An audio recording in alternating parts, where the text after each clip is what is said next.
So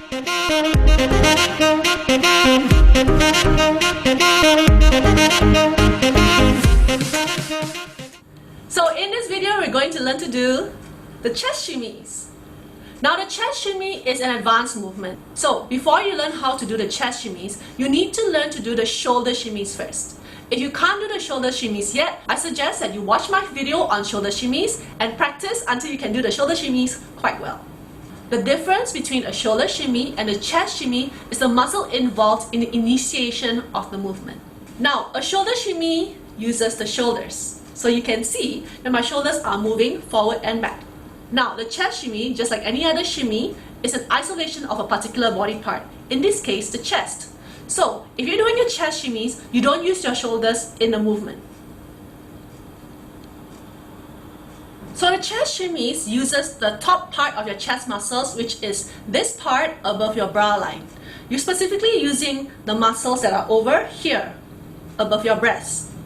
So ladies, try to think of it as if you are trying to shake your boobs. Guys, pretend you have boobs to shake. When you're doing the chest shimmies, you're actually shaking this part of your chest. So if you don't quite know which part of the chest you're supposed to be shaking, use your fingers and press this part of your chest. Use the pressure of your fingers to try to identify that part of the chest, and once you get the feel of that chest muscle, try to home in on it and try to shake it.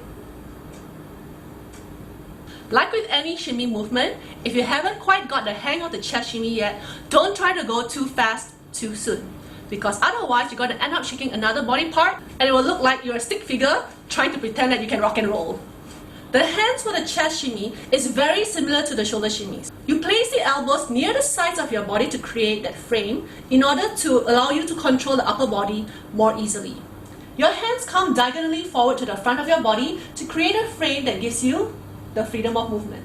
Do not place your hands at the side of your body, because this creates tension across the upper chest of your body, and that's the part that you want to shake. So doing this really limits your chest movements.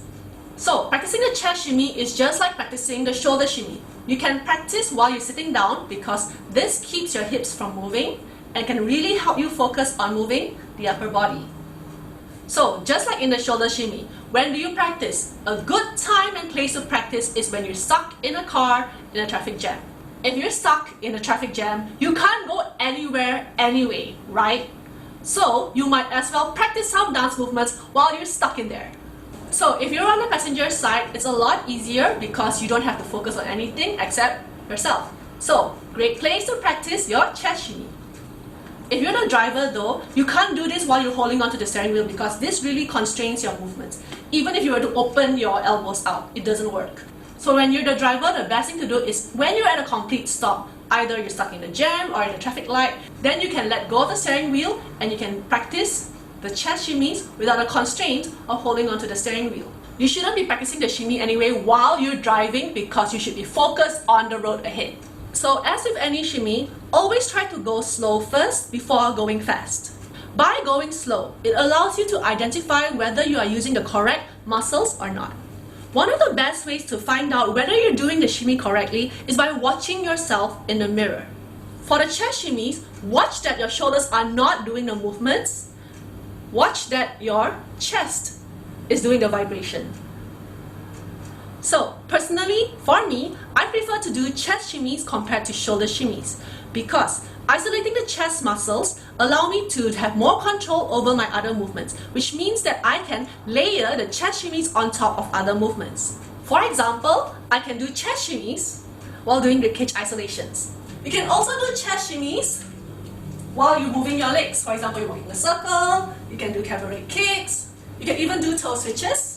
Shoulder shimmies don't quite give you that freedom of movement. One of the things you can imagine when you're practicing the chest shimmies is that you've got a treasure trove of butterflies and you're like, be free, y'all! So that's it for this video. Practice your chest shimmies and see you in the next video.